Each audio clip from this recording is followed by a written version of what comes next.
The truck's engine died with a shudder that seemed to shake the silence itself. Garrett Ashford sat behind the wheel for a moment longer than necessary, hands still gripping at 10 and 2 knuckles white against the cracked leather. Through the dusty windshield, 50 acres of Oregon wilderness stretched out before him, all of it, his now bought with the last of his savings in the bitter certainty. All right, buddy, let's get these inside. As far as he could run. Good boy, stay close. 43 years old, Navy SEAL for 15 of them. And now at the end of everything, owner of land nobody else wanted. The gray blue of his eyes caught the late afternoon sun as he finally stepped out.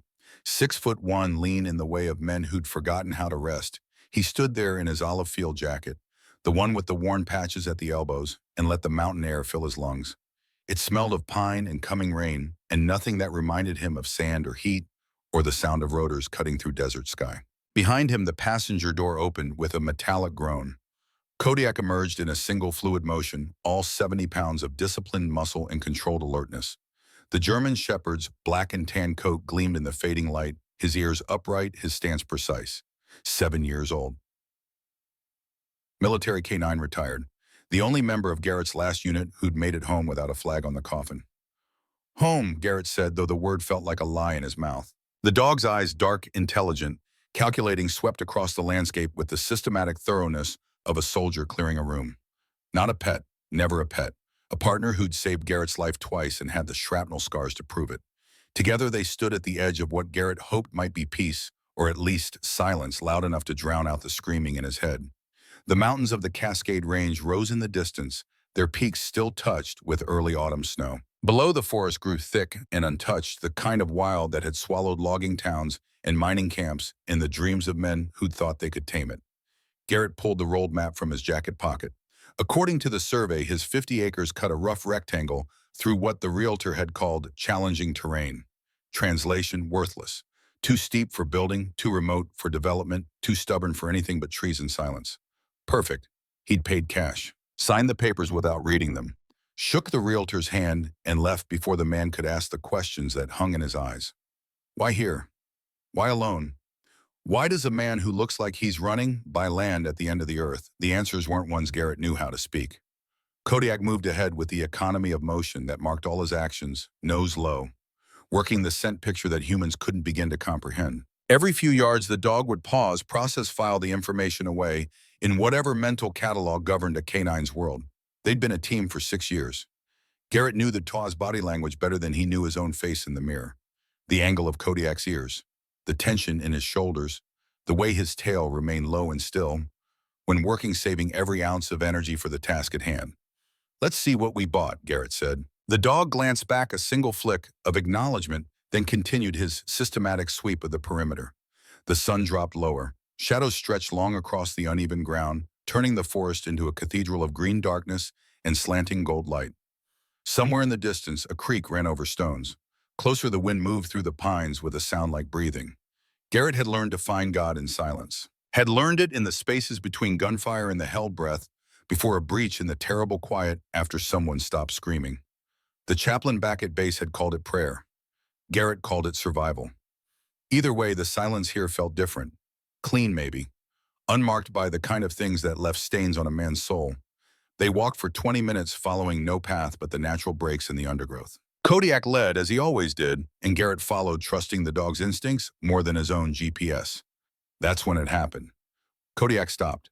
Not the casual pause of a dog investigating an interesting scent, but the kind of sudden, complete stillness that made Garrett's hand instinctively drop to where his sidearm used to ride. The German shepherd's ears snapped forward, locked on something ahead. His body went rigid, not with aggression, but with the trained alertness of a military dog signaling contact. "What is it, boy?" The dog didn't move, didn't so much as twitch. In 6 years of working together, Garrett had learned that when Kodiak froze like this, there was a reason. Always a reason. Garrett moved up beside him, scanning the forest ahead. Trees, undergrowth. The slope of the land dropping away toward what looked like a natural ravine. Nothing unusual. Except Kodiak hadn't moved. His nose pointed like a compass towards something Garrett couldn't see, couldn't smell, couldn't sense with his limited human awareness. "Show me." The command came out, automatic muscle memory from 100 missions. But Kodiak didn't advance. Instead, the dog shifted his weight, a subtle movement that Garrett recognized immediately. Refusal. Not disobedience, never that. Kodiak was too disciplined, too professional for simple defiance. This was assessment. The dog had detected something and concluded that forward movement was inadvisable. Garrett felt the familiar tightening in his chest, the old combat reflex kicking in. Trust your partner. Trust the dog. How many times had that instinct saved his life? Stay, he said quietly.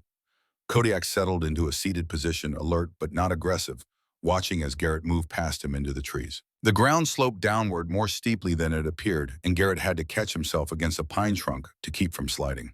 The forest here grew denser, the canopy overhead blocking out most of the remaining daylight. That clean mountain air took on a different quality, damper, older, carrying the scent of rot and rust. And then he saw it. At first, his brain couldn't make sense of what his eyes were showing him. The shape didn't belong. Couldn't belong. Not here. Not 40 miles from the nearest railroad. Not half buried in 40 years of forest growth and geological patience. A rail car. A freight car, to be specific. Rust red, its paint long since surrendered to oxidation and weather.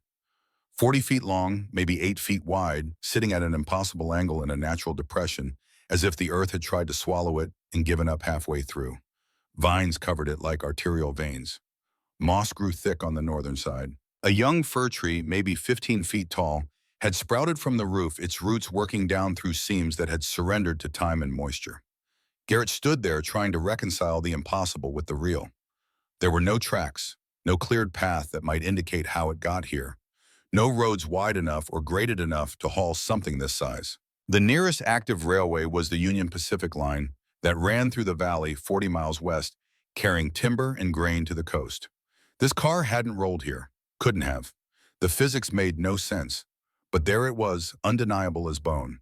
He circled it slowly, combat training, taking over, assessing threat level and tactical options without conscious thought. The car listed to one side, its undercarriage half buried in accumulated soil and deadfall. The wheels, massive things, solid steel, were barely visible beneath decades of forest floor buildup.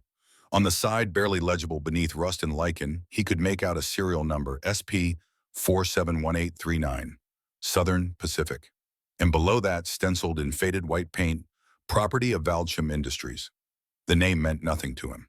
Garrett approached the side door, a heavy sliding panel designed to move on tracks that had long since seized with corrosion. He put his shoulder against it, testing. The metal groaned but didn't budge.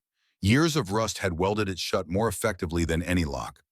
Around the back, he found what he was looking for, a smaller access door intended for workers or inspectors. The padlock that had once secured it hung open, its hasp rusted through and useless. The door opened with a shriek of metal that sent birds scattering from nearby trees. Inside, darkness. Garrett pulled the small flashlight from his jacket pocket, another habit from the teams, always carry light, and swept the beam through the interior. The rail car had been converted into something between an office and a storage facility. Metal shelving units lined both walls, most of them collapsed or tilting at dangerous angles. Filing cabinets, their drawers hanging open like slack mouths, disgorging yellowed paper onto the floor. A desk overturned, a chair on its side. And everywhere the evidence of abandonment, mouse nests in the corners, water damage blooming across documents, the slow, patient work of decay. But it was what covered the walls that made Garrett step fully inside. Maps. Dozens of them pinned and taped to every available surface. Topographical maps of the region, marked with colored pins and hand-drawn annotations. Satellite imagery from an era when such things were still printed on paper. And written across several of them in red marker, the same phrase repeated like a warning or a prophecy: contamination zone. Do not develop. Garrett moved deeper into the car, flashlight beam cutting through the dusty air. The filing cabinets yielded folders thick with documents, soil samples, water quality reports, chemical analysis data, all dated between 1985 and 1986. All stamped with the Valdchem Industries logo, a stylized V wrapped around a chemical formula he didn't recognize. On the desk beneath a layer of dust that suggested decades rather than years, he found a leather-bound journal. The cover cracked when he opened it, dried and brittle. Inside, handwriting in blue ink, still legible despite the year's field notes. Dr. Catherine Brennan, environmental consultant. Garrett flipped through pages filled with observations, measurements, coordinates. The handwriting grew more urgent as he progressed, the letters pressing harder into the page, the organization deteriorating into something more frantic. Near the end, an entry dated December 12, 1986, they're lying. The soil samples don't lie, the water table doesn't lie, but they're calling me paranoid. Valdchem dumped here for years industrial solvents, Heavy metals compounds I can't even identify without better equipment. This whole valley should be condemned. Instead, they're planning residential development. They're going to build houses here, schools, and they're going to get people killed slowly, invisibly across decades. I've documented everything. If something happens to me, this car contains the truth. But who will find it? Who will believe the next page was blank? And the next? Until the final entry written in a hand that shook so badly, the words barely formed. If you're reading this, they've already won. But at least now, you know I wasn't crazy. B. Garrett stood in the rusted rail car in the middle of his worthless 50 acres holding evidence of something that shouldn't exist and didn't make sense. Outside, Kodiak let out a single soft bark, not aggressive, but questioning. The dog had remained at his post exactly where Garrett had left him, but patience had its limits, even for a trained canine. "I'm coming," Garrett called. But before he left, he pulled his phone from his pocket and took photographs. The maps, the documents, the journal pages, the chemical reports with their incomprehensible formulas and damning conclusions. The light was almost gone when he emerged. The forest had shifted into that peculiar twilight that belonged neither to day nor night, when the world existed in shades of gray, and the mind could almost believe in things that logic said were impossible. Kodiak stood exactly where Garrett had left him, but the dog's posture had changed. His ears were back slightly, his weight distributed differently. If Garrett had to translate that body language into human terms, it would come out something like, "I told you something was wrong." "Yeah," Garrett said quietly. "You did." They made their way back to the truck in silence. The temperature had dropped with the sun, and Garrett's breath began to show in small clouds. Above, the first stars appeared in a sky so clear it seemed impossible that anything on Earth could be complicated or corrupt. But Garrett knew better. He'd spent 15 years learning that the world was full of things buried and hidden secrets that stayed secret only as long as nobody looked too hard or cared too much. The question now was what to do about it. Pine Ridge sat at the junction of two county roads that probably shouldn't have qualified as roads at all, paved once in the 1970s and left to crack and heave through decades of freeze and thaw. Population 1,847, according to the sign. Population 1,200, according to Garrett's guess, based on the number of businesses with closed signs in the windows and houses with that particular emptiness that meant nobody had lived there in years. It was the kind of town that logging had built and globalization had gutted. The kind of place where the young left as soon as they could and the old stayed because moving required resources or hope, and most folks ran short on both. Garrett pulled the truck into the gravel lot of a diner that advertised home-style cooking and opened daily in neon that flickered like a dying heartbeat. The parking lot held three other vehicles: a sheriff's department cruiser, a pickup truck held together by rust and determination, and a sedan that had seen better decades. Kodiak lifted his head from the passenger seat, assessing. "Wait here," Garrett said, cracking the windows. "I'll bring you something." The dog settled back with the patient stillness of a professional who understood operational necessities. Inside, the diner smelled of coffee and frying grease, and the particular comfort of places where the menu hasn't changed in 30 years. Red vinyl booths lined the windows. A counter with chrome-edged stools ran the length of the room. In the back, through a service window, Garrett could see the kitchen, where someone moved with the efficient rhythm of long practice. Three people occupied the space: the sheriff, a man in his late 50s, with the solid build of someone who'd been athletic once and hadn't quite given up, sat at the counter nursing coffee and reading something on a tablet. In a corner booth, an elderly man worked through a plate of meatloaf with the slow deliberation of someone eating alone. And behind the counter, refilling the sheriff's cup with the automatic grace of 10,000 repetitions, stood a woman who looked to be somewhere in her 50s. She had the kind of face that suggested she'd been beautiful once and had aged into something better: character, written in the lines around her eyes, competence in the set of her shoulders. Her graying hair was pulled back in a practical ponytail, and she wore a name tag that read Lorelei. "Coffee?" she asked as Garrett slid onto a stool. "Please." She poured without spilling a drop and without looking at the kind of muscle memory that comes from doing a thing so many times it becomes part of your body's knowledge. "Menus on the board," she said, nodding toward a chalkboard above the kitchen window. "Daily specials, the meatloaf. It's good." "I'll take it," Garrett said. "And another order to go, if that's all right." "Well, for your friend in the truck." Garrett paused, coffee cup halfway to his lips. "You saw him?" Lorelei smiled, and it reached her eyes in a way that suggested genuine warmth rather than small-town nosiness. "German Shepherd, military vest, windows cracked exactly 3 inches. Man who takes care of a dog like that isn't having dinner alone by choice." The sheriff glanced over, interested now. You military was, Garrett said. Which branch? Navy. Something shifted in the sheriff's expression. Recognition, maybe, or respect. SEAL. Garrett nodded once. The sheriff extended a hand. Tom Ridgway, sheriff here for 23 years. Thank you for your service. They shook and Garrett caught the assessment happening behind the older man's eyes. Cops and soldiers learn to read people the same way, quick, comprehensive, looking for threat or weakness, or the things that didn't quite add up. Garrett Ashford, you passing through or putting down roots? Bought some land up the mountain, 50 acres off Route 7. Ridgway's eyebrows rose slightly. The old Whitaker property, nobody's touched that land in 40 years. Exactly why I bought it. Lorelei returned with a plate of meatloaf, mashed potatoes, and green beans that steamed in the cool air of the diner. She set it down with practiced efficiency, along with silverware wrapped in a paper napkin. You want gravy on the to-go order? She asked. No gravy, just meat and vegetables. No seasoning if you can avoid it. Now it was Lorelei's turn to pause, understanding dawning. That's not for a person, is it? That's for Yurda. Yes, ma'am. She shook her head, but she was smiling. I'll fix him's proper plate. What's his bam? Kodiak. Military working dog. Retired. I bet he's got standards, she said, and disappeared into the kitchen before Garrett could respond. He ate in silence, aware of the sheriff's occasional glances, but grateful the man didn't push conversation. The meatloaf was good, not great, but honest. The kind of food made by someone who'd cooked the same recipe so many times they could do it in their sleep. Through the window, he could see Kodiak's silhouette in the truck, patient and still. Lorelei emerged with a to-go container, but instead of setting it on the counter, she walked to the door. I'm taking this out to him. You don't have to. I know I don't have to, but I'm going to. Garrett watched through the window as Lorelei approached the truck. Kodiak's head lifted immediately, ears forward, assessing.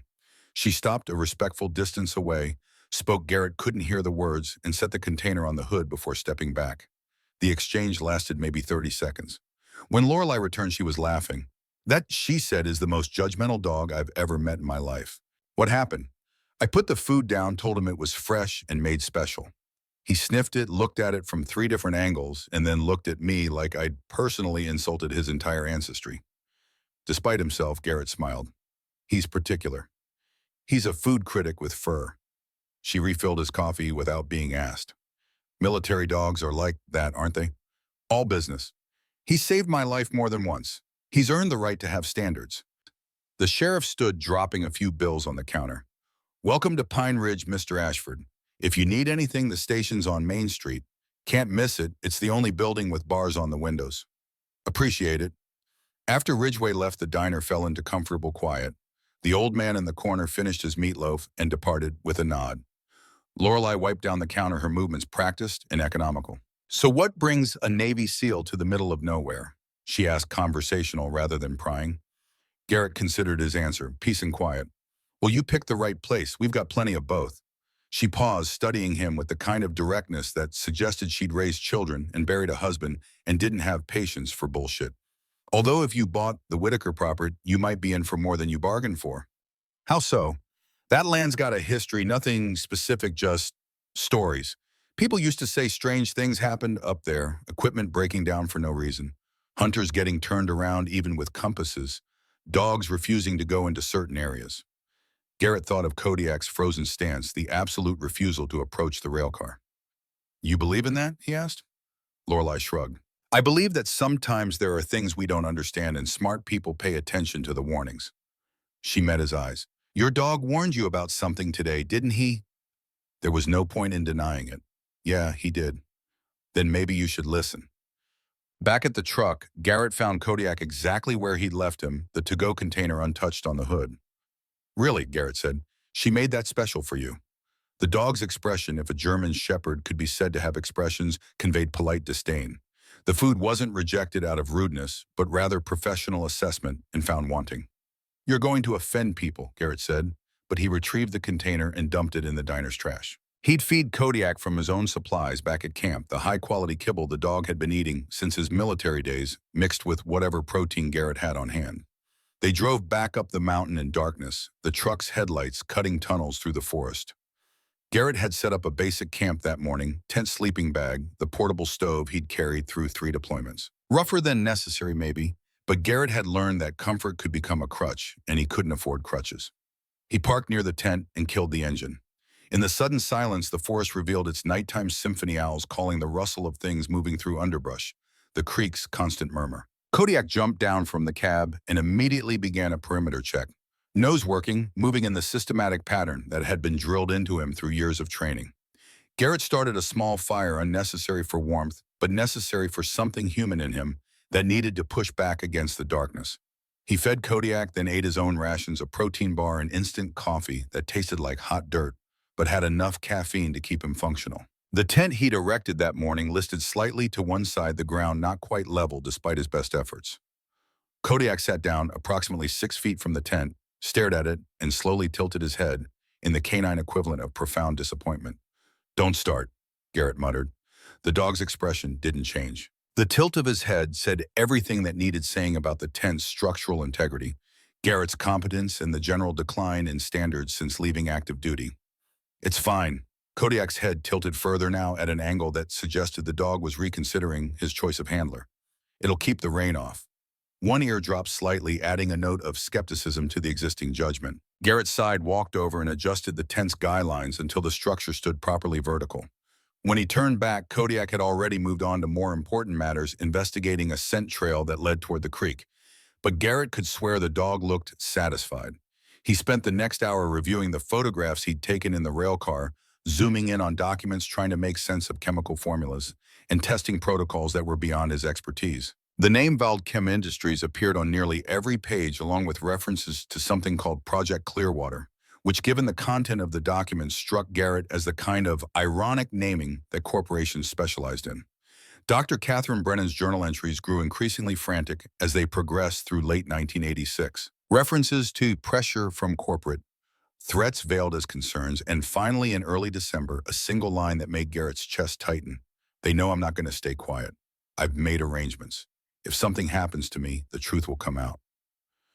3 months later, according to a newspaper clipping, Garrett found in the journal's back pages, Dr. Brennan had been found dead in her apartment.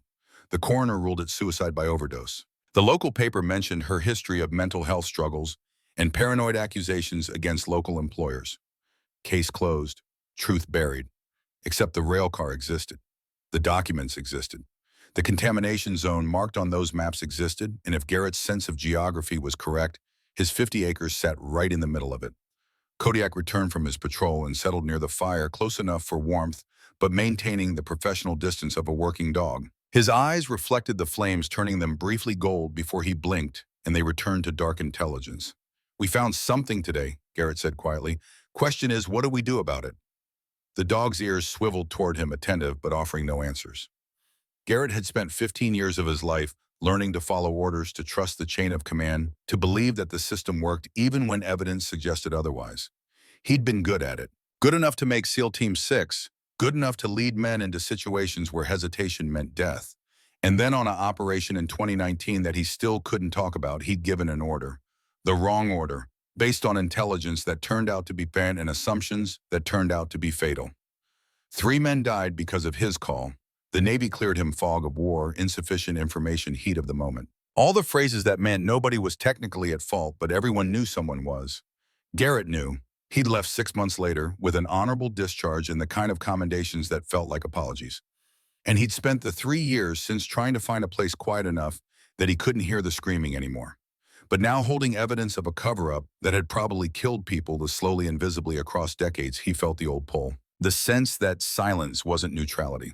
That looking away was itself a choice. The fire burned down to coals. The temperature dropped into the 40s. Garrett banked the fire, checked the camp one last time, and retreated to his crooked tent. Kodiak took up position at the entrance, settling into the alert rest that meant he was sleeping, but still aware, still on duty, still the professional soldier he'd been trained to be. In the darkness, Garrett lay in his sleeping bag and stared at the tent's ceiling. Somewhere out there, buried under decades of forest growth and deliberate forgetting, was a truth that someone had worked very hard to hide. A truth that had probably cost Dr. Catherine Brennan her life. A truth that, if Lorelei's stories were accurate, people in this town had sensed but never named. And now that truth was Garrett's problem on his land, under his responsibility. He thought about his brother, not the one who died in the mission, but the other one. Captain Boone Ashford, 12 years older, the one who'd joined the Navy first and made it safe for Garrett to follow. Boone had left the service in 2018, supposedly to take a civilian contractor job. They'd talked maybe twice after that brief, awkward conversations about nothing important. Boone died 6 months later. Training accident, they said. Garrett hadn't questioned. It had been too deep in his own guilt and grief to wonder why his brother would be doing training in a civilian role. Now lying in the darkness with evidence of Valdkem's crimes on his phone, Garrett remembered something Lorelei had said. That land's got a history. And something in Dr. Brennan's journal, I've made arrangements. And the question that had been forming all day finally crystallized into something he could name. What if his brother had been one of those arrangements? What if Boone had known? What if that's why he died? Outside the tent, Kodiak shifted position, a small movement that nevertheless conveyed alertness. The dog sensed something, not threat necessarily, but change. The subtle shift that meant circumstances were evolving in ways that required attention. Garrett closed his eyes but didn't sleep. Tomorrow he decided he'd start looking for answers. Tomorrow he'd stop running. Declan moved fast. Instinct sharpened by years of training kicked in before conscious thought could catch up. He dropped from the train car, landing hard on pine needles. Valko was already moving back toward camp, low and purposeful. They reached the tent in under 3 minutes. The engine sound grew louder, closer. Not a truck. Something heavier. Declan grabbed his binoculars, scanned the dirt road winding up through the valley. A black Suburban, windows tinted, moving slow, careful over the ruts. Not lost, not exploring, coming here with purpose. He lowered the binoculars. His mind raced through options. Stand his ground, pack up and leave. Hide and observe. None of them felt right. This was his land, legally purchased, legally owned. He had every right to be here. The Suburban stopped 50 yards from his tent. The engine cut off. Silence settled back over the valley, broken only by the creak and wind through pines. 2 men climbed out, both wearing casual outdoor clothes that looked too clean, too new. City folks playing at wilderness. The driver was tall, maybe 40, with the build of someone who spent time in a gym. The passenger was older, 50s, gray at the temples, wire-rimmed glasses catching the afternoon light. The older man saw Declan and smiled. Not friendly, professional. The smile of someone who negotiates for a living. Mr. Wade, his voice carried across the distance, smooth and practiced. Declan didn't answer. Valko positioned himself between Declan and the strangers, not aggressive, but ready. Always ready. The 2 men approached. The younger one's eyes flickered to Valko, then away. Smart enough to be cautious around a German shepherd who looked like he'd eaten lesser men for breakfast. The older man stopped 10 feet away, maintaining distance, respecting boundaries. My name is Carter Voss. I represent Apex Energy Development. This is my associate, Blake Simmons. He gestured to the younger man. We've been trying to reach the owner of this property. I'm glad we finally connected. How'd you know I was here? Voss's smile widened slightly. Small town. Word travels. June Cartwright mentioned the deed transfer. We've been interested in this tract for some time. Not for sale. I understand. But perhaps you'd be willing to hear our offer before making that decision. Voss pulled out a business card, held it up, but didn't step closer. Apex is developing a renewable energy project in this region. Wind and solar. This particular tract sits right in the middle of our planned footprint. We're prepared to be very generous. Declan crossed his arms. How generous? $200,000. That's more than 4 times what the land is assessed at. You owned it for what, 3 days? That's quite a return on investment. Not interested. Voss's smile never wavered, but something shifted behind his eyes. A calculation being made. Mr. Wade, I understand you're a veteran. Thank you for your service. I'm sure you've seen your share of difficult situations overseas. He paused, choosing his words carefully. Sometimes in life we encounter things that are better left undisturbed. History that serves no purpose being unearthed. The words hung in the air between them. Declan felt his pulse quicken. Voss knew about the train. Had to. This wasn't about renewable energy. This was about keeping something buried. Like I said, not interested. Voss reached into his jacket pocket, slowly pulled out a business card. He set it on a rock near the tent, weighted it down with a small stone. Think it over. Call me when you change your mind. And Mr. Wade, he met Declan's eyes directly. Some truths cause more pain than they prevent. For everyone involved, sometimes silence is the merciful choice. The 2 men returned to the Suburban. Doors closed with expensive solidity. The vehicle backed down the dirt road, turned around where the track widened and disappeared down the valley. Valko relaxed slightly, but kept staring at the empty road. Declan picked up the business card. Heavy stock embossed letters. Carter Voss, Senior Consultant, Apex Energy Development. A Denver phone number. He turned the card over. On the back, handwritten in neat script, "The past serves no one. Let it stay buried." Declan crushed the card in his fist. That night, he couldn't sleep. He lay in the tent listening to Valco's breathing, to the creek, to wind moving through branches overhead. His mind kept circling back to the train. The warning still blinking on that screen. 32 years of warning that no one had heeded. At first light, he packed water, a flashlight, his multi-tool, and started back toward the train. Valco followed but stayed outside when Declan climbed into the first cargo car again. The monitoring equipment cast its red glow across stacks of sealed boxes. Declan chose one at random, broke the seal, opened it. Inside, manila folders packed tight. He pulled one out, opened it. Maps, detailed geological surveys of the area. Sections marked in red ink with notes and margins. Uranium contamination 340 parts per million, August 94. Groundwater table compromised. Cancer cluster 15 cases, radius 3 miles. He opened another folder. Medical records, names redacted but dates visible. Death certificates, brain cancer, liver cancer, leukemia, all from 1996 to 1999. All residents of Pine Ridge or the surrounding area. A third folder held photographs. Polaroid's colors faded but still visible. 12 people in hazmat suits standing in front of this same train. On the back of the photo, names written in careful print. He recognized one. James Holloway. His hands shook as he dug deeper. Found more files, more evidence, all pointing to the same conclusion. Something had poisoned this land. The government had known, had documented it, had sent a cleanup team, and then had buried everything. At the bottom of the box, a cassette tape in a clear plastic case. Written on the label in black marker, "Final report, Dr. Robert Aldridge, September 15th, 1994. Declan searched the other boxes until he found what he was looking for. An old battery-powered cassette player, industrial grade, built to last. He pressed the eject button. It clicked. Still functional after 32 years. He loaded the tape, pressed play. Static. Then a man's voice, tight with fear and exhaustion. "My name is Dr. Robert Aldridge. If you're hearing this, it means I failed to get this information to the proper authorities. Or the proper authorities chose not to listen. Either way, someone found this train. Someone is listening now. Good. You need to know what happened here." A pause. The sound of papers rustling. In 1987, the Blackwood mine closed after 40 years of uranium extraction. The company that owned it, Consolidated Resources, assured the government and local residents that all contamination was properly contained. They lied. The mine's tailings pond was never properly sealed. For 7 years, uranium and heavy metals leached into the groundwater table. Another pause. A deep breath. In 1994, residents of Pine Ridge started dying. Cancer rates spiked. Brain, liver, lymphatic. The CDC sent us a team of 12 to investigate. What we found was catastrophic. The entire aquifer was compromised. Radiation levels 300% above safe limits. We documented everything. Soil samples, water samples, medical records.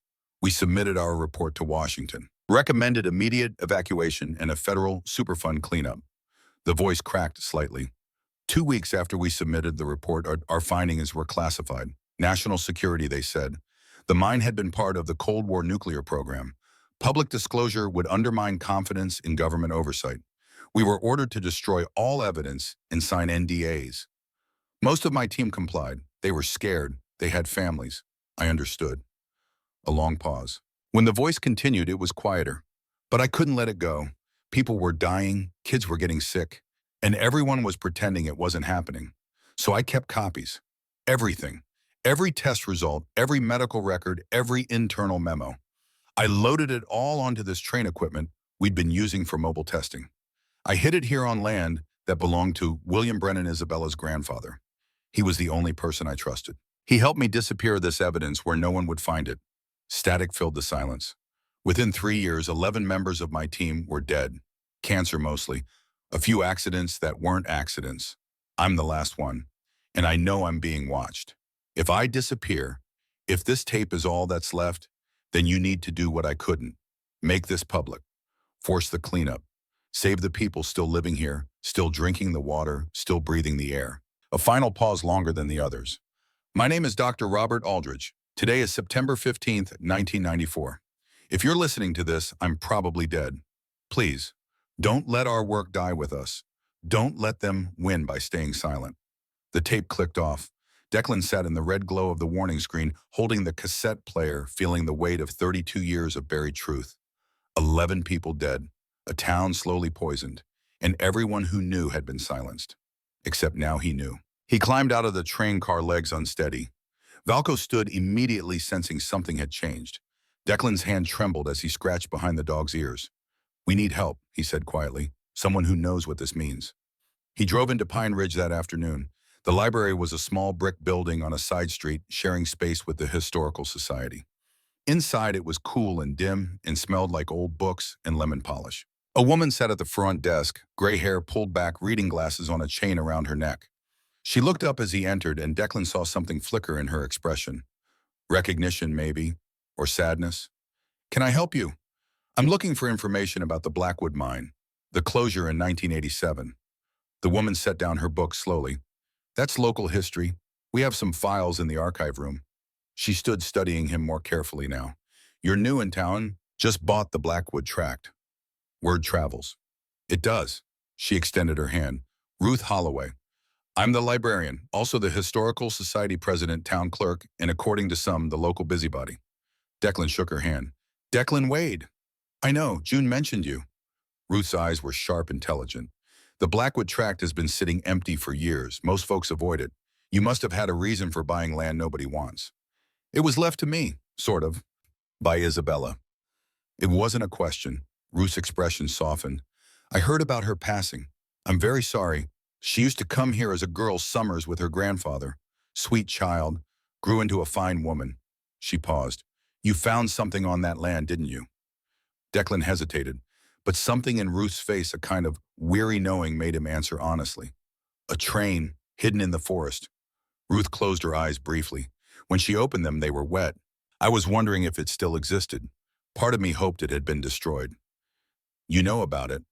"Not about the train specifically, but I know about the cover-up. I know about the cleanup team, and I know about the people who died." She moved to the door, flipped the sign to close, locked it. "Come with me. I'll show you what I've spent 20 years collecting." She led him to a back room lined with filing cabinets. From the bottom drawer of the last cabinet, she pulled out a cardboard box. Inside, folders thick with newspaper clippings, photocopied documents, handwritten notes. "My husband James was on that cleanup team," Ruth said quietly. "He died in 1999. Brain cancer. He was 36 years old." She opened a folder, showed him a photograph. A young man with a broad smile standing next to Ruth, both of them decades younger. Happy. "I'm sorry." He knew he was dying. Toward the end, he told me everything. About the contamination, about the report, about how they were all ordered to stay silent. Ruth's hands shook slightly as she sorted through papers. "I tried to investigate. I was a journalist then, working for the regional paper. I filed FOIA requests, contacted the EPA, wrote articles. Nobody would touch it. I lost my job, got blacklisted. Eventually I gave up and became a librarian." She pulled out a sheet of paper, a photocopy of a photograph. 12 people in hazmat suits. The same image Declan had found in the train. 11 of them are dead," Ruth said. "Only Dr. Aldridge disappeared. They never found a body. Some people think he ran to Canada. Others think he was disappeared more permanently." Declan pulled the cassette tape from his pocket. He left a recording on the train. He said William Brennan helped him hide the evidence. Ruth stared at the tape. "Then you have everything, all the proof we ever needed." She looked up at him. "What are you going to do with it?" "I don't know. Apex Energy will do anything to keep this quiet. They're the corporate successor to Consolidated Resources. Same ownership, different name. If this goes public, they'll face billions in cleanup costs and lawsuits. They can't let that happen. Voss already came to see me, offered me $200,000 to leave." Ruth's expression hardened. "And when you don't leave, they'll make it harder. They always do. They made my life hell for 5 years until I finally stopped fighting. I'm not proud of giving up, but I was alone and I was tired and I couldn't prove anything." She touched the tape gently. "Now you can prove everything. The question is whether you're willing to pay the price." Before Declan could answer, his phone buzzed. A text from a number he didn't recognize. "Having second thoughts yet?" "The offer stands. Don't be stupid. This isn't your fight." He showed Ruth the screen. She sighed. "It's starting. They'll escalate. Intimidation first, then worse. That's how they work. Declan deleted the text. I'm not leaving. Then you need to be careful, and you need to document everything before something happens to it. Or to you. They spent the next 2 hours copying files. Ruth had a scanner, and they worked in tandem, feeding page after page through the machine, uploading everything to a cloud storage account Declan created on the spot. Medical records, geological surveys, internal memos, death certificates. 32 years of evidence digitized and backed up where Voss and Apex couldn't reach it. When they finished, the sun was setting. Ruth walked him to the door, unlocked it. What will you do now? Go back to the train, copy everything there too, then figure out who to trust with it. Be careful. They're watching. They know you were here. Declan nodded. He drove back toward his land as darkness fell. Valko sat alert in the passenger seat, eyes tracking the road. About 2 miles from the turnoff to his property, Valko growled. Declan slowed. Ahead, parked on the shoulder, another vehicle. Not the black Suburban, a white pickup, local plates. As he passed, his headlights caught someone in the cab, just sitting there, watching. He kept driving. In the rearview mirror, the white pickup pulled onto the road, following at a distance, not even trying to hide it. Yeah, Declan muttered. I see him. The truck followed him all the way to the turnoff, then kept going. But the message was clear. They were keeping tabs, letting him know he was being monitored. Back at camp, Declan didn't light a fire. He sat in the darkness, Valko pressed against his leg, watching the road. No vehicles came, but he felt eyes on him anyway, that old combat sense that never really left. The feeling of being in someone's crosshairs. Around midnight, Valko's head lifted sharply. The dog stared towards the forest, toward the train. A low growl built in his chest. Declan grabbed his flashlight, his Glock. Show me. They moved through the trees, Valko leading. The moon was nearly full, casting enough light to navigate without the flashlight. As they approached the train, Declan saw it. Flashlight beams moving inside the cargo cars. At least 2 people, maybe 3. He killed his own flashlight, moved closer. Voices carried in the still air. It's all here. Decades of documentation. How the hell did Aldridge hide this?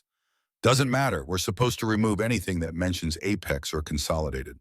That's everything. The whole train is evidence. Then we take the whole train. Declan's jaw tightened. They were going to destroy it. Remove the evidence, burn it probably, and leave no trace. He pulled out his phone, started recording video. Got clear shots of faces, of the Apex Energy logo on their jackets, of them removing boxes from the train. 2 minutes of footage, enough to prove what they were doing. Then Valko growled, not at the men, at something else. Declan turned. Another flashlight beam, this one behind them, coming from the direction of camp. They were surrounded. He pocketed his phone, grabbed Valko's collar. They moved laterally, staying in shadows, circling around the new arrival. Declan's combat training took over. Silent movement, using terrain, staying invisible. The third person reached the train. A voice Declan recognized. Blake Simmons, Voss's associate. Anything? We've got boxes, but there's too much to move tonight. We need a truck. Voss wants this done before the weekend. The owner's starting to dig into things. He was at the library today talking to that Holloway woman. So what do? Make it very clear he needs to leave tonight. We tried nice. Now we escalate. Declan's blood ran cold. He looked toward where his tent sat, visible through the trees in the moonlight. They were going to destroy his camp. Maybe worse. He moved faster, Valko keeping pace silently. They reached camp 30 seconds before the men did. Declan grabbed his essential gear. The tent could be replaced. He stuffed clothing, food, water, his truck keys into his pack. Headlights appeared on the access road. Not 1 vehicle. 3. They were bringing reinforcements. Declan made a decision. He couldn't fight 6 or 7 men, but he could disappear, regroup, come back with law enforcement. He pulled Valko toward the tree line. They were 20 yards into the forest when the first Molotov cocktail hit his tent. Glass shattered. Flames erupted, bright and hot, an instant. The tent went up like paper. Voices shouted. Someone laughed. Someone. Declan kept moving, putting distance between himself and the men who just burned his camp, his home, temporary as it was. A mile away, he stopped. Valko panted beside him, tongue lolling. Declan pulled out his phone, pulled up the video he'd recorded. Still there, still intact. Evidence. He scrolled to his contacts, found Jake Riley. His old teammate, the one who'd become sheriff in the next county over. Jake had given him his number 6 months ago after Isabella's funeral. If you ever need anything, brother, anything, Declan hit call. It rang 4 times before a groggy voice answered. This better be important. Jake, it's Declan Wade. I need help. Serious help. I'm in Pine Ridge, Wyoming. I've got evidence of a federal cover-up in corporate crimes, and the people responsible just burned my camp. Can you get here? A pause. Then Jake's voice sharp and alert now. How many hostiles? At least 6, maybe more. Armed coordinated. Corporate security, not amateurs. Hold position. I'm 40 minutes out with state troopers. Send me your GPS coordinates. And Declan? Yeah, don't be a hero. Stay hidden. We're coming. Declan sent the coordinates, then powered down his phone to conserve battery. He found a rocky outcrop overlooking his camp and settled in to wait. Valco lay beside him, eyes reflecting moonlight. Below his tent was ash and twisted metal. The men were loading boxes from the train onto trucks, working fast, trying to erase the evidence before anyone could stop them. But Declan had already copied it, already backed it up, already called for help. For the first time since Victoria threw him out into the snow, he felt something other than grief and exhaustion. He felt purpose, direction, the thing Isabella had been trying to give him all along. He wasn't running anymore. He was staying, and he was going to make sure the truth came out no matter what it cost. Valco pressed closer, offering warmth in the cold mountain night. Declan scratched behind the dog's ears, keeping his eyes on the men below. 40 minutes, he whispered. We can last 40 minutes. Valco's tail thumped once against the rock. Agreement, determination. The unspoken language between a soldier and his canine partner. They'd lasted longer than 40 minutes in worse situations. They'd survive this too, and then the real fight would begin. Jake Riley arrived in 37 minutes. Declan heard the sirens first distant, but growing closer, cutting through the mountain silence. Then headlights, multiple vehicles converging on the access road from different directions. State troopers coordinated response boxing in the exit roads. The men loading boxes from the train heard it too. Shouted commands, engines starting, but they were too late. 3 Wyoming State Police SUVs blocked the dirt road light bars blazing red and blue against the pine trees. Declan stood from his position, Valco at his side. They picked their way down the rocky slope toward what remained of his camp. By the time they reached level ground, 6 men were in handcuffs kneeling in the dirt while troopers searched them. Jake Riley stepped out of the lead vehicle. He was bigger than Declan remembered, shoulders broader, hair shorter. But the eyes were the same. Sharp, assessing, missing nothing. He spotted Declan and crossed the distance in long strides. You look like hell. It's been a long week. Jake's gaze swept the burned tent, the men in custody, the train visible through the trees. You weren't kidding about the federal cover-up part. He turned to a trooper. Get statements from all of them. Separate interviews. I want to know who they're working for, who gave the orders, and what they were trying to remove. Sheriff Riley, the trooper said. One of them is asking for a lawyer. Says his name is Blake Simmons, claims he's corporate security for Apex Energy. I bet he does. Book him anyway. Arson, trespassing, destruction of evidence, conspiracy. We'll sort out jurisdiction later. Jake turned back to Declan. Show me what you found. They walked to the train. Jake climbed into the first cargo car, played his flashlight over the boxes. The monitoring equipment still blinking its warning after 32 years. He read the screen, then went very still. Jesus Christ. There's a tape, Declan said, from the project lead. Explains everything, and I've got copies. Cloud storage, multiple locations. They can't erase it. Jake climbed back down, his expression grim. This goes way beyond my authority. We're talking federal crimes, A violations, potential manslaughter charges going back decades. I need to call this into people with bigger badges. How long will that take? Honestly, I don't know.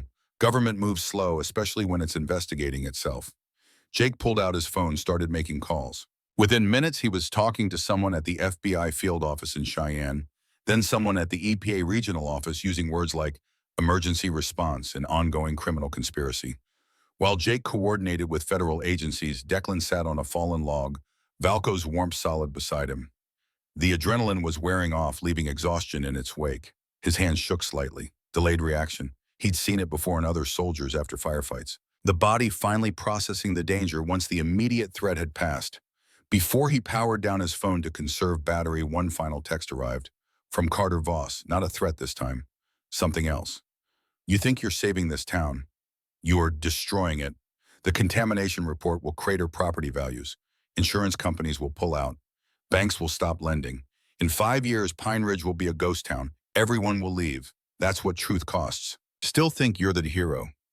Declan stared at the words. His finger hovered over the delete button. Because Voss was right. The truth would devastate this town economically. People would lose everything. Their homes worthless. Their futures erased. He could stop it. Could destroy the evidence. Take Voss's money. Disappear. Let the slow poisoning continue in secret while the town survived financially. Valco leaned his weight into Declan's side, grounding him.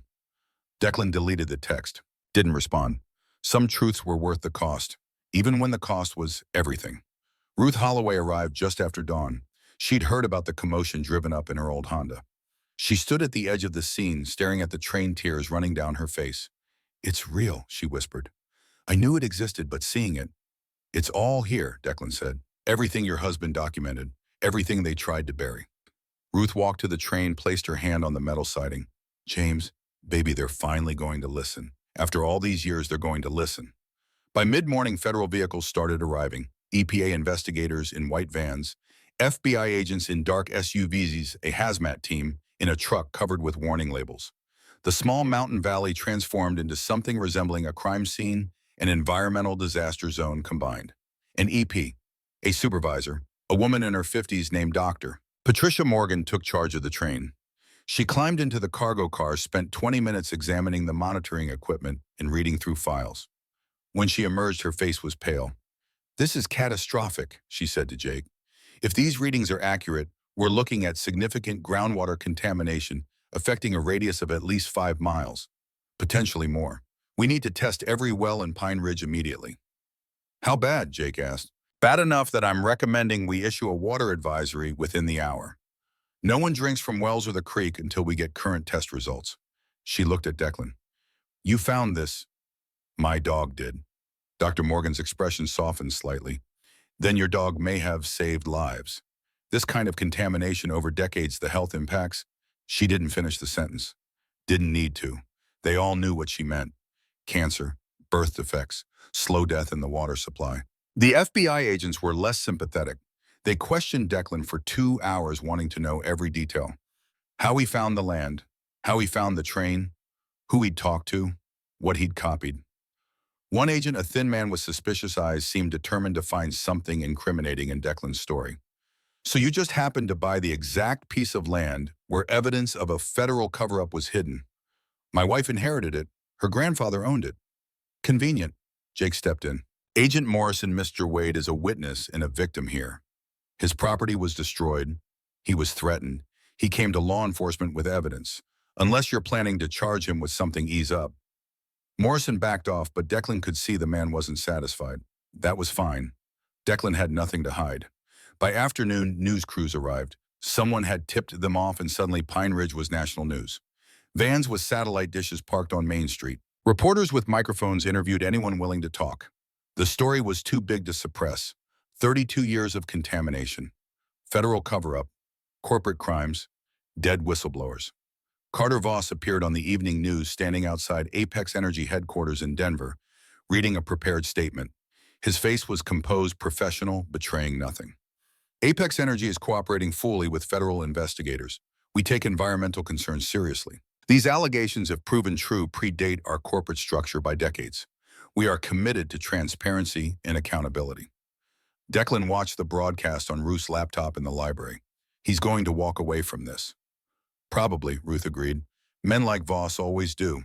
They insulate themselves with layers of plausible deniability. He'll claim he was acting on bad information from subordinates. Maybe 1 or 2 people below him take the fall. But he'll resign quietly, collect his severance, and move on to the next company that needs someone willing to bury inconvenient truths. That's not justice. No, but it's reality." Ruth closed the laptop. "The real justice is in what happens next.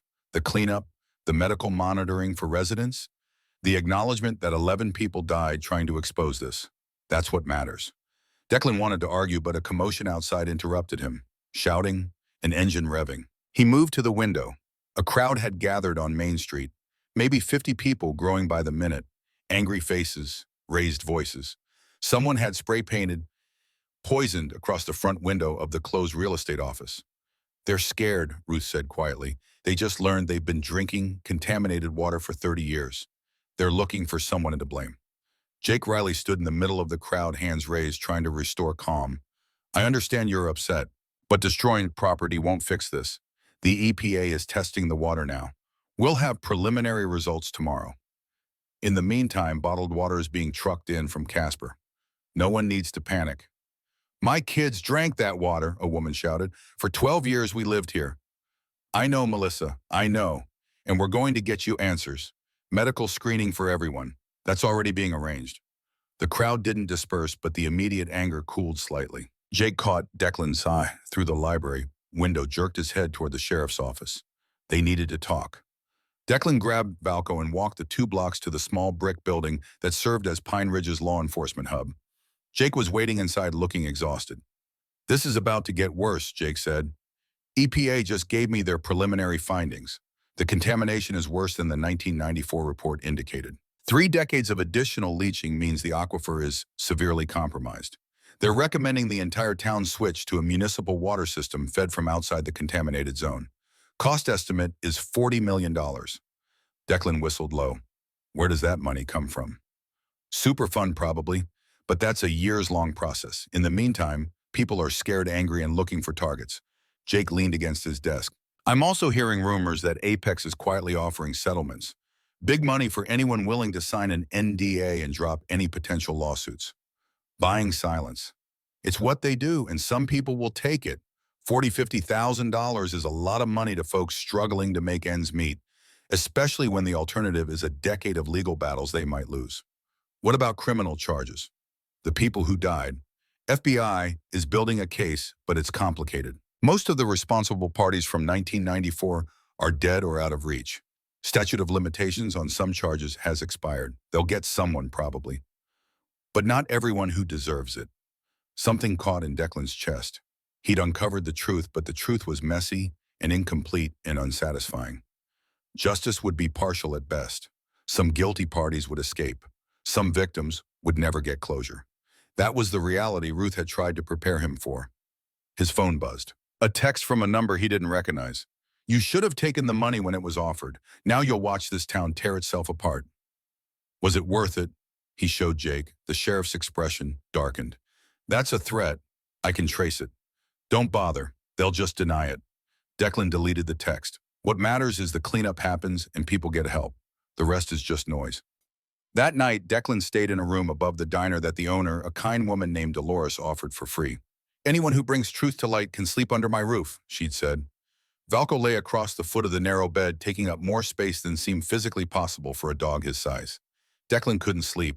He kept thinking about Isabella, about her grandfather, William Brennan, about how they'd both known this land held secrets worth protecting. Isabella had given him this place not just as a refuge, but as a purpose. She'd known he needed something to fight for after the military. Something clean and clear, where the right choice was obvious. Around 2 in the morning, Valco lifted his head sharply, ears forward, alert. Declan sat up. What is it? The dog jumped down, moved to the window. Below on Main Street, orange light flickered. Not street lights. Fire. Declan grabbed his clothes, pulled them on fast. Boots, jacket. He was moving before conscious thought caught up. Valco was already at the door. They ran down the external stairs, hit the street. 3 buildings down, flames poured from the windows of the Pine Ridge Gazette office, the small weekly newspaper that had given Ruth Holloway her first job 40 years ago. Black smoke billowed into the night sky. Declan pulled out his phone, called 911. Fire on Main Street, newspaper office. Spreading fast. The volunteer fire department arrived within minutes, but the building was already gone. They focused on preventing spread to adjacent structures, pouring water on the shared walls. It took an hour to contain, another hour to fully extinguish. Jake Riley showed up still in the same clothes from earlier. He looked like he hadn't slept in days. Arson, 3rd one this week if you count your tent. Someone's sending a message.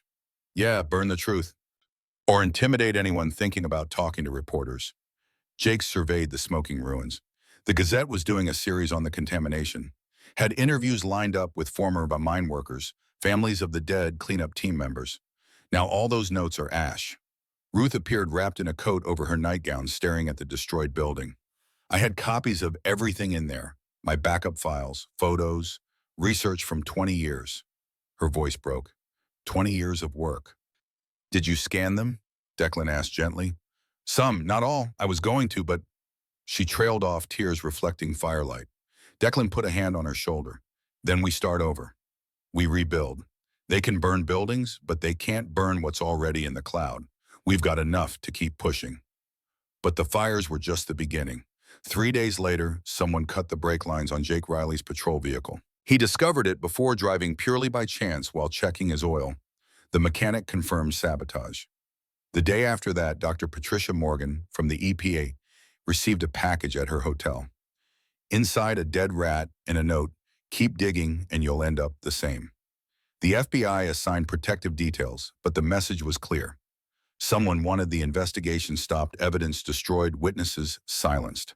The same pattern that had worked in 1994 was being tried again. On the 6th day after Declan found the train, everything changed. The call came in at 11 in the morning. A 9-year-old boy named Liam Taggart had gone missing from his family's ranch 3 miles north of town. Last seen around 9 a.m. telling his father he was going to explore near the old mine area, the same contaminated zone where children shouldn't go, where no one should go without protective equipment. Jake organized search parties within the hour. Volunteers spread out across the valley calling Liam's name. His father, Boyd, a weathered man in his 40s, looked 10 years older as he described his son. Red hair, freckles, wearing a blue jacket and hiking boots. Curious kid who liked to explore places he shouldn't. He heard about the train, Boyd said, voice breaking. Wanted to see it for himself. I told him it was dangerous, but Liam, he's got a mind of his own. Declan stood with Valco at the edge of the staging area watching search parties head out. The dog was tense, aware something was wrong. When Jake approached, Declan already knew what he was going to ask. Can Valco track? He's trained for it, but the trail's cold. 2 hours or more. It's the best chance we have. Please. Declan looked down at Valco. The dog stared back, dark eyes steady. Ready. They'd done this before overseas, looking for wounded soldiers after firefights. Valco had never failed. We'll need something with Liam's scent.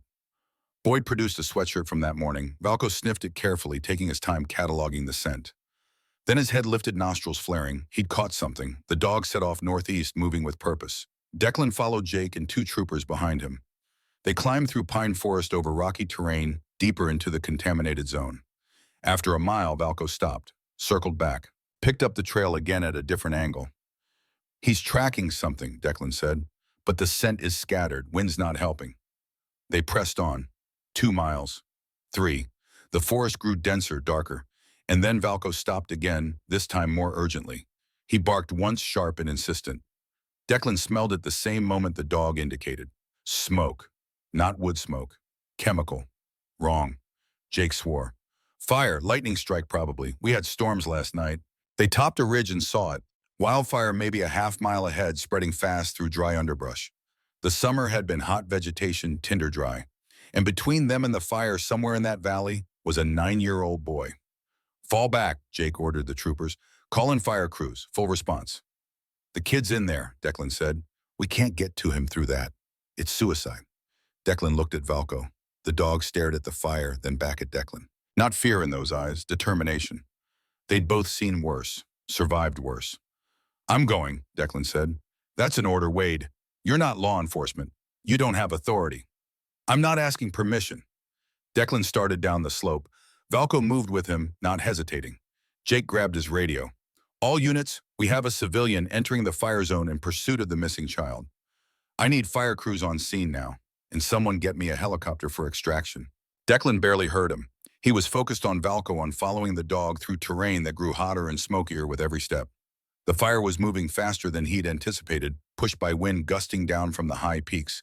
Flames jumped from tree to tree, consuming dry pine needles in explosive bursts. Valco led him into a narrow canyon following the creek bed. The water was low, barely trickling. They ran along exposed stones, lungs burning from smoke. Visibility dropped to 20 feet. Heat came in waves, making the air shimmer. Then Valco barked. Not a warning bark, a found bark. Declan pushed through smoke and saw him. Liam Taggart crouched in a small, rocky overhang, eyes wide with terror, coughing from smoke inhalation. The boy saw Declan and scrambled toward him. I'm sorry, I just wanted to see the train. It's okay. Declan pulled off his jacket, wrapped it around the boy. Hold on to me, don't let go. Liam clung to him, then looked at Valco through watering eyes.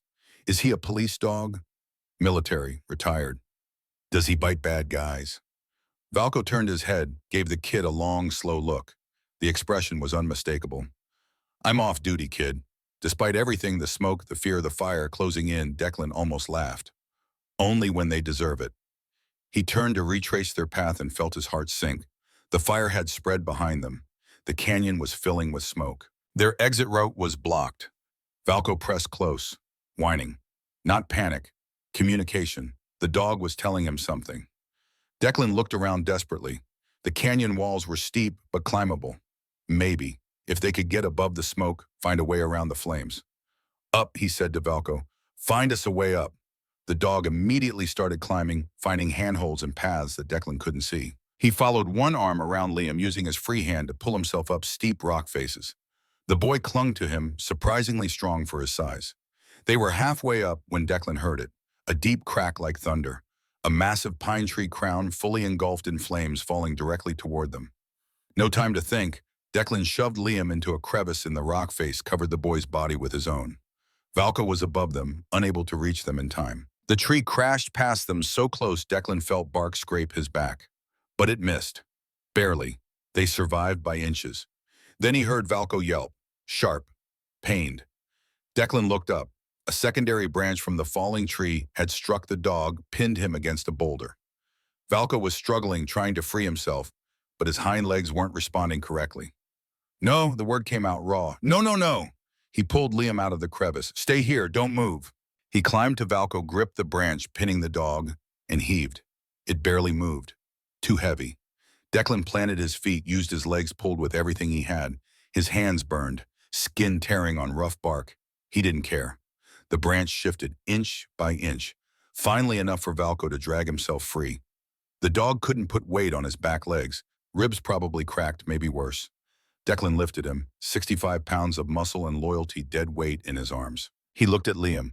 Can you climb? The boy nodded, terrified but determined. Then climb. Follow where Valco showed us. Go. Liam climbed. Declan followed, carrying Valco, using one arm, one leg, teeth, anything to keep ascending. His lungs screamed, his vision tunneled. Every breath was fire. But he kept climbing. They broke above the tree line. The smoke was less dense here, visibility better.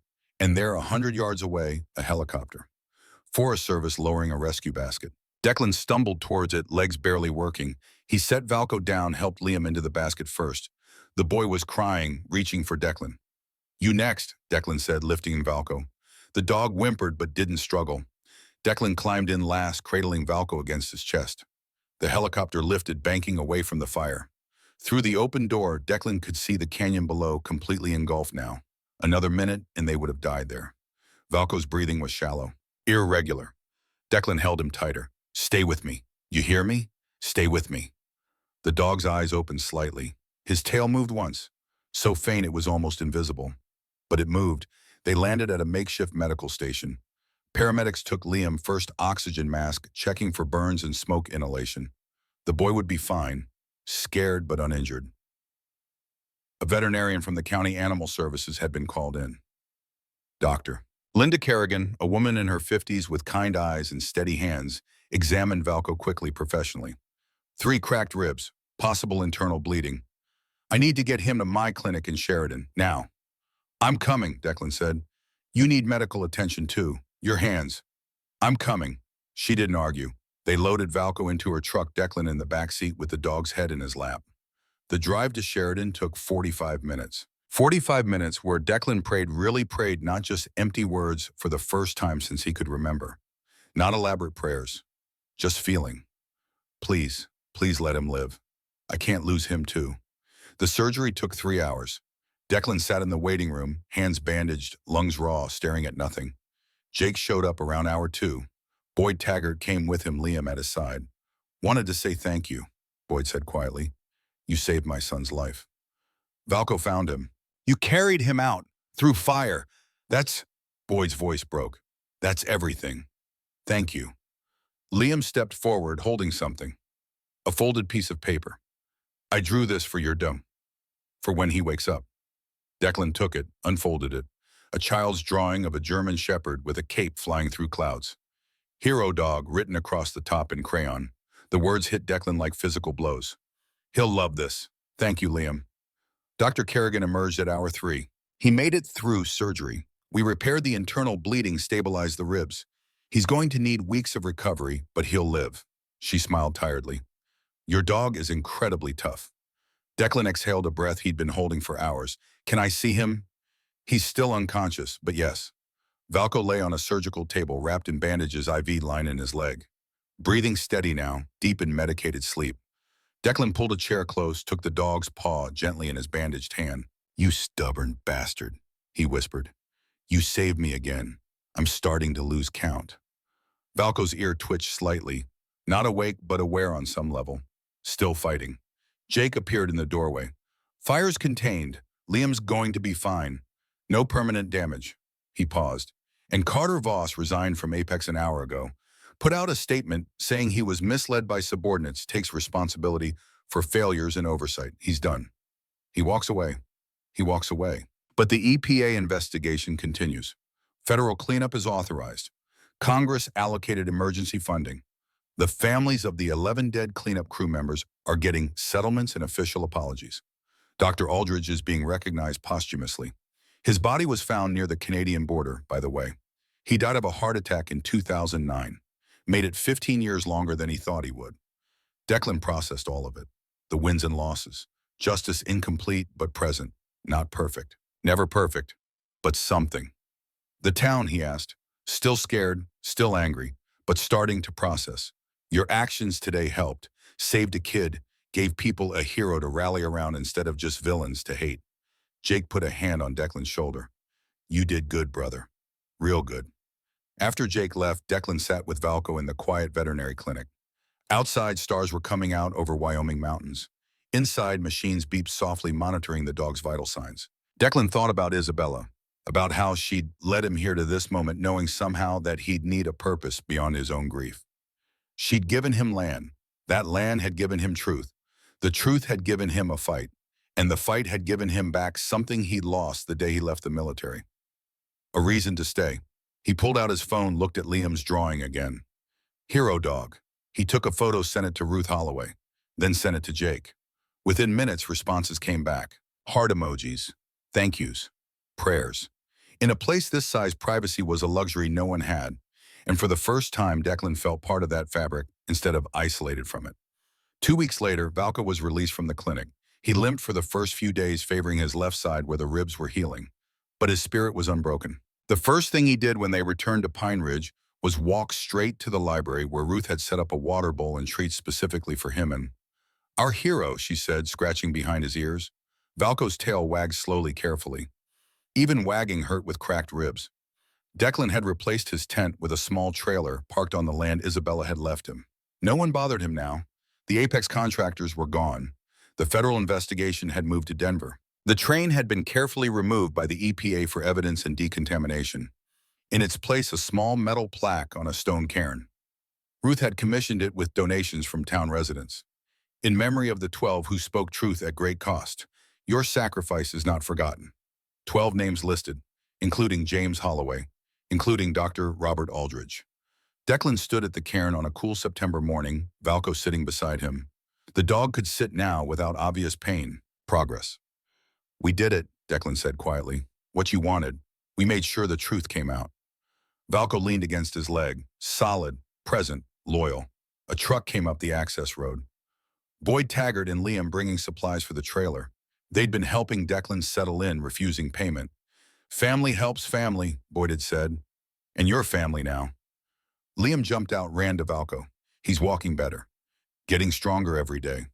I told my class about him. My teacher said he's a hero. Is that true? Declan looked down at Valko. The dog stared back, expression unreadable. Just doing his job, those eyes said. Same as always. Yeah, Declan said. He's a hero. That night, Declan sat outside the trailer under stars that seemed close enough to touch. Valko lay beside him, head resting on Declan's thigh. They'd both come a long way from that snowy driveway in Connecticut. From grief and rejection to purpose and belonging. He thought about Isabella, about her final letter. Build something good. Something that lasts. He was trying. The trailer was temporary. He'd start building a cabin soon. Something simple but solid. A place to put down roots. And beyond that, maybe find ways to help other veterans who came home broken and lost. He had the land, had the time, Had a dog who understood trauma and recovery better than most therapists. His phone buzzed. A text from Jake. Town council meeting next week. They want to officially thank you. Also discuss making you a deputy. We could use someone with your skills. Think about it. Declan smiled. Deputy. He'd gone from being thrown out by in-laws to being asked to help protect a town that had embraced him. He looked at Valco. What do you think, ready to pin on a badge? The dog's tail thumped once against the ground. A clear answer. Declan typed back, I'll be there. He set the phone aside, leaned back against the trailer wall. The night was quiet except for the creak and wind through pines and Valco's steady breathing. Peace. Real peace. Not the absence of struggle, but the presence of purpose. Isabella had given him this. Her grandfather had preserved it. And now Declan would protect it, build on it, share it with others who needed what he'd needed. A place to heal, a place to start over, a place to matter. He scratched behind Valco's ears, felt the dog relax under his touch. We're home, Declan whispered. Finally, we're home. Valco's tail wagged again, slow and steady. Agreement, contentment, the unspoken language between a man and his dog. They sat together under Wyoming stars, breathing mountain air, listening to the creek that had once carried poison, but was slowly being cleaned. Everything was slowly being cleaned. The land, the water, the truth. And maybe in time, the wounds that both of them carried from battles, fought in places with no names on any map. It wouldn't happen overnight. Healing never did. But it would happen, day by day, step by step, together, the way it was always meant to be. Epilogue. The image fades to soft focus, Declan's voice quiet and reflective over shots of Wyoming mountains. At sunrise, the creek running, clear Valco, and Declan sitting by the completed cabin. People ask me why I stayed. Why I didn't just take the money and disappear when men with power told me to leave. Truth is, I almost did. I was ready to run. Again. But sometimes God's miracles don't arrive like thunder from heaven. Sometimes they come quietly. Like a warning you almost missed. Like a loyal friend who refuses to quit when quitting would be easier. Like the courage to stay when every instinct screams to run. 6 months ago, I couldn't save my wife. Couldn't stop the accident. Couldn't change what happened. This time a K9 partner wouldn't let me fail. The train is gone now. EPA removed it for evidence. The contamination is being cleaned. 11 families finally have answers about why their loved ones died young. Dr. Aldridge's name has been cleared, his sacrifice recognized. And Liam Taggart gets to grow up, gets to become whoever he's meant to be. Because one stubborn dog refused to leave, and one broken man finally learned to listen. I'm still here. Not because I'm brave, because I finally understood what Isabella was trying to tell me. That healing doesn't come from running. It comes from standing still long enough to let the faithful beside you do their work. In your life, you'll face moments like I did. When leaving is easier than staying. When silence is safer than truth. When fear whispers that you're too broken to matter. Those are the moments that define us. Not the easy choices. The hard ones. The ones where we stay when we want to run. Where we speak when we want to hide. Where we trust the companion beside us when our own courage fails. If this story touched you, share it with someone who needs to hear it. Tell me in the comments, what moments stayed with you, and subscribe for more stories about loyalty, faith, and the quiet miracles that save us when we need them most. May God bless you and keep you. May He guide your steps and calm your fears. And may He place faithful companions beside you exactly when you need them most. Amen. Fade to black text on screen. Dedicated to the veterans who stay when leaving is easier, and the K9 partners who never let them quit.